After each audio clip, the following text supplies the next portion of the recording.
Ron Douglas can trace his heritage back many generations to his father's tribe, the Garang Garang, and his mother's tribe, the Cubby Cubby, on her father's side, and on her mother's side, their history dates back to the Kanakas, the South Sea Islanders brought over as slaves to cut the cane. For decades, tradition and knowledge have been passed down through everyday living. Fishing on the river is an essential part of Ron's life, and his innate knowledge of its richness illustrates the importance to him and his family now as it was back in the time of his ancestors. I remember time spent on the river every weekend. School holidays, we stayed overnight and camped in. Now that I'm older, I take my son and my nephews down there and we go crabbing and stuff, do a bit of stuff in the river. First time I went with my dad, I was like 5 or 6 years old. We just had a hand line made from a Coke bottle. With 11 kids in my family, we couldn't afford rods or reels on the side. So we got a Coke bottle with 40 or 50 metres of line around it and cast it off. We catch all kind of things, crabs, stingrays, sharks.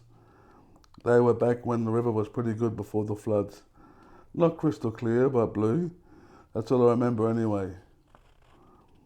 It wasn't blue, more greeny blue, And you could just camp, just jump and swim in the water, you know what I mean?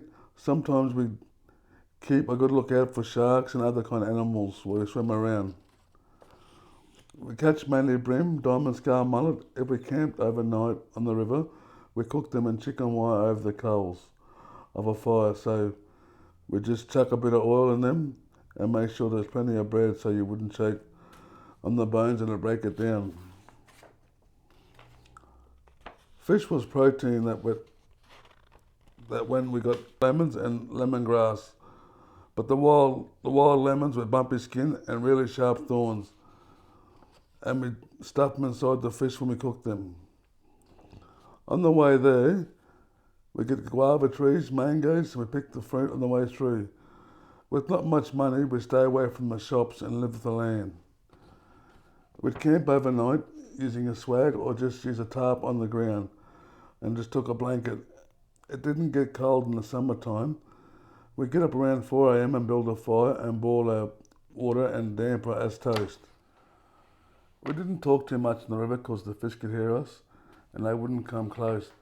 But actually we did a bit of men's business around the campfire and we talked a bit about our men's stuff, what we did ourselves, what our father passed on to us. And it wasn't sacred, it was just learning how things were done back in the day and bonding. And I think it was a bore about your culture and coming from a boy to a man kind of thing. And so now I go out in the river with my son, just like I went with my own dad, and who went with his dad, and his dad before him. Our traditions get handed down as a part of our normal everyday life.